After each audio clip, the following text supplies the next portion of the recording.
ಎಲ್ಲ ಮಾಧ್ಯಮ ಮಿತ್ರರಿಗೆ ನಮ್ಮ ಇಲಾಖೆ ಪರವಾಗಿ ನನ್ನ ಪರವಾಗಿ ಹೃತ್ಪೂರ್ವಕ ಸ್ವಾಗತವನ್ನು ಬಯಸುತ್ತಾ ನಮ್ಮ ಇಲಾಖೆಯ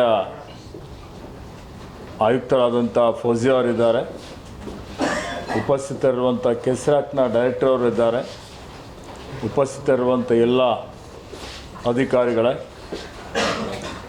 ಸ್ನೇಹಿತರೆ, ಇವತ್ತು ಗ್ರಾಮೀಣಾಭಿವೃದ್ಧಿ ಮತ್ತು ಪಂಚಾಯತ್ ರಾಜ್ ಇಲಾಖೆ ವತಿಯಿಂದ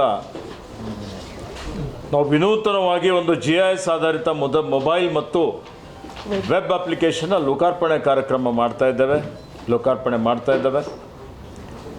ತಮ್ಮೆಲ್ಲರಿಗೆ ತಿಳಿದಿರುವಂತೆ ಗ್ರಾಮೀಣಾಭಿವೃದ್ಧಿ ಮತ್ತು ಪಂಚಾಯತ್ ರಾಜ್ ಇಲಾಖೆ ಅಡಿಯಲ್ಲಿ ಅದರಲ್ಲಿ ವಿಶೇಷವಾಗಿ ಗ್ರಾಮೀಣ ಕುಡಿಯುವ ನೀರು ಮತ್ತು ನೈರ್ಮಲ್ಯ ಇಲಾಖೆ ಅಡಿಯಲ್ಲಿ ಸುಮಾರು 3 ಲಕ್ಷ ಕುಡಿಯುವ ನೀರಿಗೆ ಸಂಬಂಧಿಸಿದ ವಿವಿಧ ಸ್ವತ್ತುಗಳಿದ್ದು, ಈ ಎಲ್ಲ ಕುಡಿಯುವ ನೀರಿನ ಸ್ವತ್ತುಗಳನ್ನು ಸೆಪ್ಟೆಂಬರ್ 2026 ಅಂತ್ಯದೊಳಗೆ ಜಿಯೋ ಟ್ಯಾಗಿಂಗ್ ಹಾಗೂ ದತ್ತಾಂಶ ದಾಖಲಾತಿ ಮಾಡುವ ಮೂಲಕ ಈ ಒಂದು ಕಾರ್ಯವನ್ನು ಯಾವ ಸ್ಥಿತಿಗತಿಯಲ್ಲಿದೆ, ಗುಣಮಟ್ಟ ಏನಿದೆ ಆಸ್ತಿದು ಅನ್ನುವಂಥದ್ದು ನಮ್ಮ ಇಲಾಖೆ ಅಧಿಕಾರಿಗಳು ಪರಾಮರ್ಶೆ ಮಾಡಿ ಅದರಲ್ಲಿ ಏನಾದರೂ ನ್ಯೂನತೆಗಳಿದ್ದರೆ ಅದನ್ನು ಸರಿಪಡಿಸುವಂಥದ್ದು, ಅಥವಾ ಉದ್ದೇಶಪೂರ್ವಕವಾಗಿ ಯಾರಾದರೂ ಅದರಲ್ಲಿ ಇವತ್ತು ಲೋಪ ಮಾಡಿದರೆ ಅಂಥವ್ರ ಮೇಲೆ ಶಿಸ್ತು ಕ್ರಮ ತೆಗೆದುಕೊಂಡು ಮತ್ತೆ ಅದನ್ನು ಸರಿಪಡಿಸುವಂಥದ್ದು, ಇವೆಲ್ಲ ಕಾರ್ಯಕ್ರಮವನ್ನು ಇವೆಲ್ಲ ಉದ್ದೇಶವನ್ನು ಇಟ್ಟುಕೊಂಡು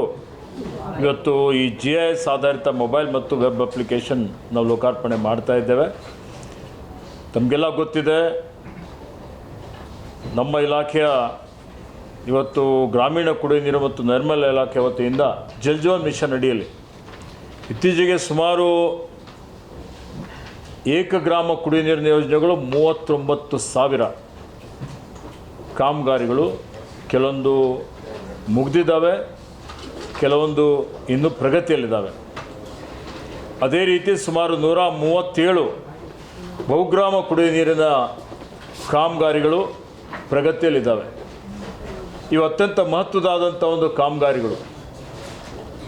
ತಮಗೆಲ್ಲ ಗೊತ್ತಿದೆ, ಇವತ್ತು ಗ್ರಾಮೀಣ ಭಾಗದಲ್ಲಿರುವಂಥ ಸುಮಾರು 61% ಜನ ಗ್ರಾಮೀಣ ಭಾಗದಲ್ಲಿ ವಾಸ ಮಾಡ್ತಾ ಇದ್ದಾರೆ. ಅವರೆಲ್ಲರಿಗೂ ಶುದ್ಧ ಮತ್ತು ಸುಸ್ಥಿರ ಕುಡಿಯುವ ನೀರು ಅವರಿಗೆ ಸಮರ್ಪಕವಾಗಿ ಲಭ್ಯ ಆಗಬೇಕು ಅಂತೇಳಿ ರಾಜ್ಯ ಮತ್ತು ಕೇಂದ್ರದ ಸಹಯೋಗದಲ್ಲಿ ಜಲ್ ಜೀವನ್ ಮಿಷನ್ ಯೋಜನೆ ಅಡಿಯಲ್ಲಿ ಕಾಮಗಾರಿಗಳು ನಡೀತಾ ಇದೆ. ಈಗಾಗಲೇ ಏಕಗ್ರಾಮ ಕುಡಿಯುವ ನೀರಿನ ಕಾಮಗಾರಿಗಳೇನಿದೆ ಅದರಲ್ಲಿ 39,000ರಲ್ಲಿ 29,000 ಕಾಮಗಾರಿಗಳು ಪೂರ್ಣಗೊಂಡಿದ್ದಾವೆ.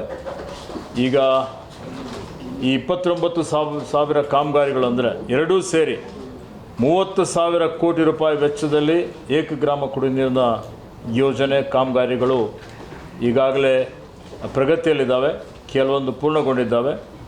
ಬಹುಗ್ರಾಮ ಕುಡಿಯುವ ನೀರಿನ ಯೋಜನೆ ಇದು ಸುಮಾರು 37,000 ಕೋಟಿ, ಅಂದರೆ ರಾಜ್ಯ ಮತ್ತು ಕೇಂದ್ರದ ಸಹಯೋಗದಲ್ಲಿ ಸುಮಾರು 67,000 ಕೋಟಿ ರೂಪಾಯಿ ವೆಚ್ಚದಲ್ಲಿ ಕಾಮಗಾರಿಗಳು ನಡೀತಾ ಇದೆ.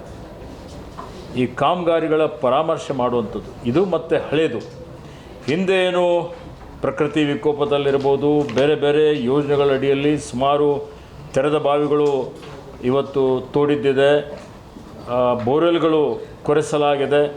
ಈ ಬೋರ್ವೆಲ್ಗಳ ಸ್ಥಿತಿಗತಿ ಏನಿದೆ, ತೆರೆದ ಬಾವಿ ಇರ್ಬೋದು, ಸರೋವರ್ಗಳಿರ್ಬೋದು, ಡಿಸ್ಟ್ರಿಬ್ಯೂಷನ್ ಲೈನ್ ಇರ್ಬೋದು, ಓವರ್ ಹೆಡ್ ಟ್ಯಾಂಕ್ಗಳಿರ್ಬೋದು, ಇಲ್ಲಿರುವಂಥ ರೈಸಿಂಗ್ ಮೇನ್ ಇರ್ಬೋದು, ಇವೆಲ್ಲ ಏನು ಕುಡಿಯೋ ನೀರಿಗೆ ಸಂಬಂಧಪಟ್ಟಂಥ ಆಸ್ತಿಗಳೇನಿದೆ ಇದೆಲ್ಲ ಡಿಜಿಟಲೀಕರಣ ಮಾಡಿ ಇದಕ್ಕೆ ಜಿಯೋ ಟ್ಯಾಗ್ ಮಾಡುವಂಥದ್ದು, ಅಂದರೆ ಜಿಯೋಗ್ರಾಫಿಕ್ ಇನ್ಫಾರ್ಮೇಷನ್ ಸಿಸ್ಟಮ್, ನಮ್ಮಲ್ಲಿ ಭೌಗೋಳಿಕ ಮಾಹಿತಿ ವ್ಯವಸ್ಥೆ ಅಡಿಯಲ್ಲಿ ಕೆಸ್ರಾಕ್ ಜೊತೆಯಲ್ಲಿ ನಾವು ಈಗಾಗಲೇ ಒಡಂಬಡಿಕೆ ಮಾಡಿಕೊಂಡಿದ್ದೇವೆ.